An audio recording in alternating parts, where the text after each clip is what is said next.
Welcome back, everybody. Welcome to the part 3 of our HTML level 2 training. In this training today, we are going to be looking at form basics.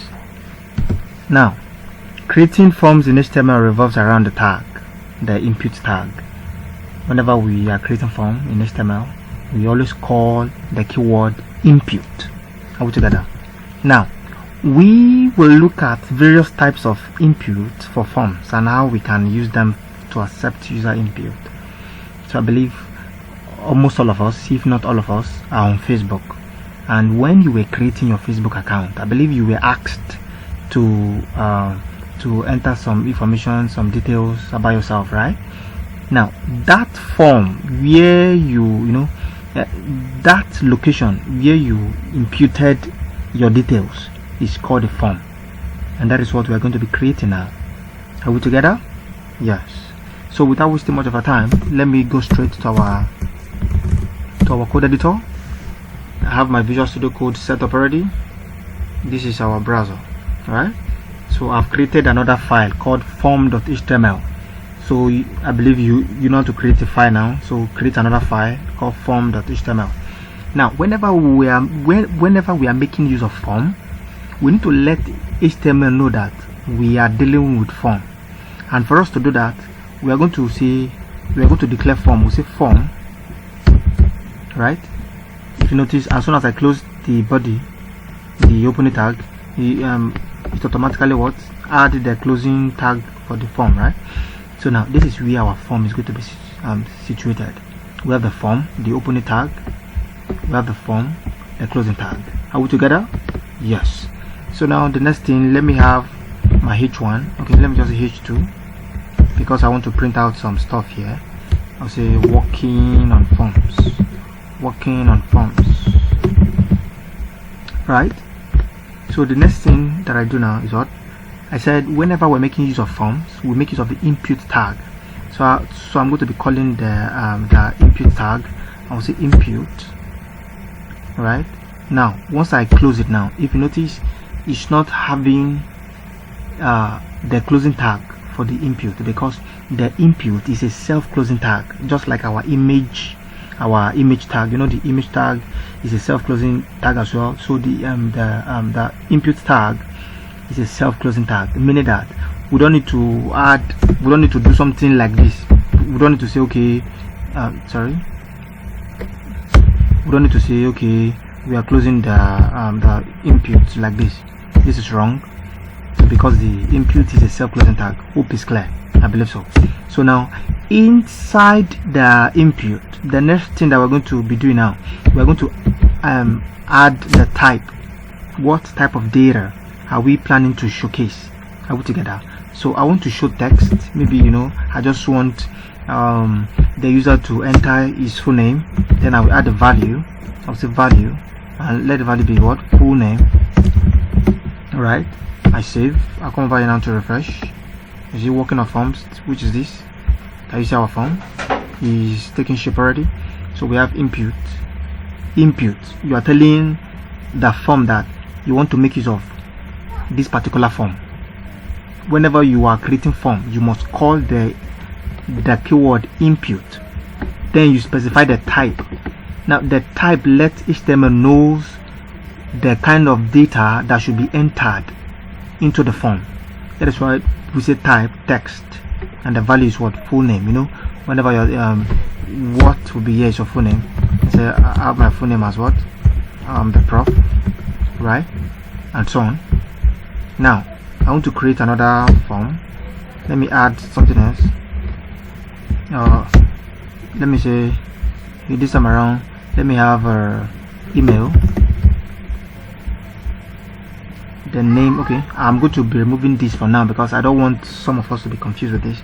But when we get to CSS proper JavaScript, when we get to CSS, we are going to be making use of this ID and the name also. But for the sake of to avoid confusion now, for some of us, I'm going to be removing that.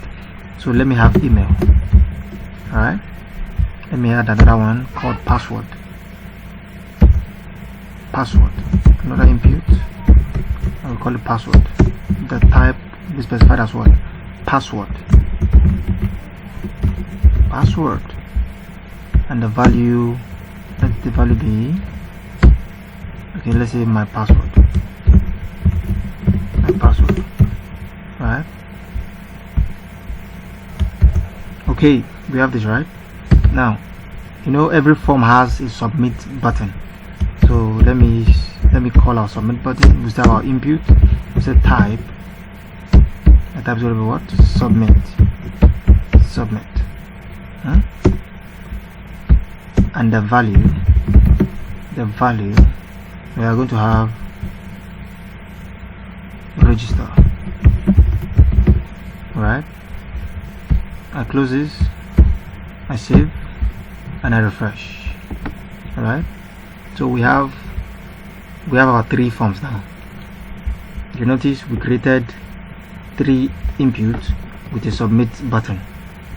We have the 3 inputs with a submit button. Now I want you to understand something here. If you noticed, we called input parallel, right? But the type varies. If it is an email you are planning to create, so you must specify the type as email. Do you know why? I'm going to be explaining that shortly.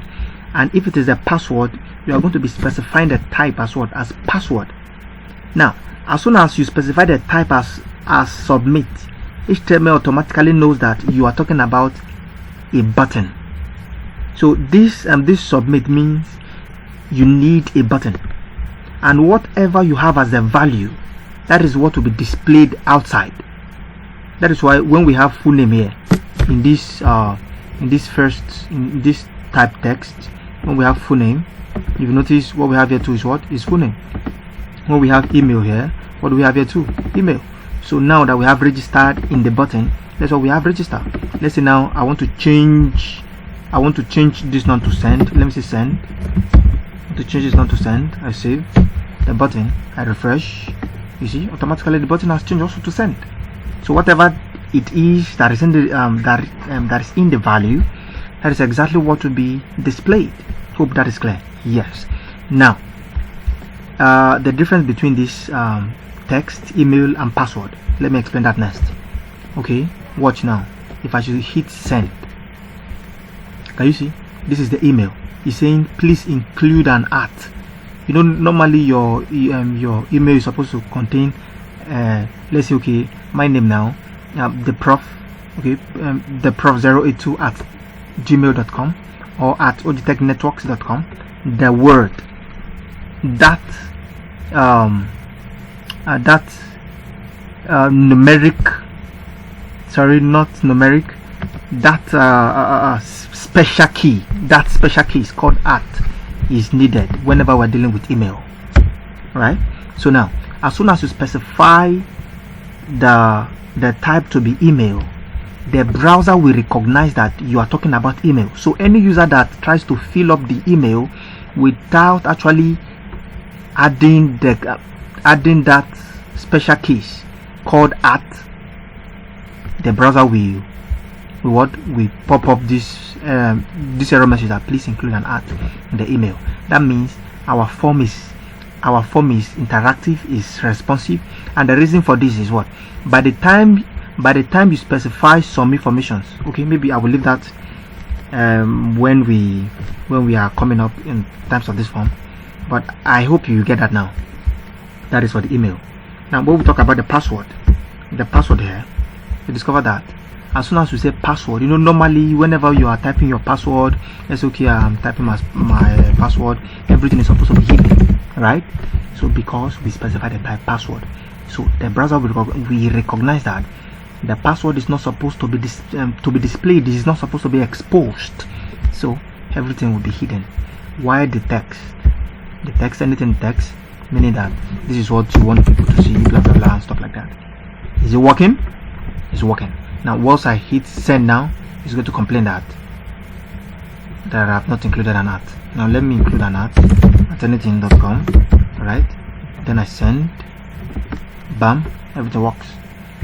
For now the form is not currently doing anything for now, so this is just the basics, because you need to understand these basics before you can begin to to do more complicated stuff. Hope it's clear. Alright, so for the sake of time, see you in the next clip.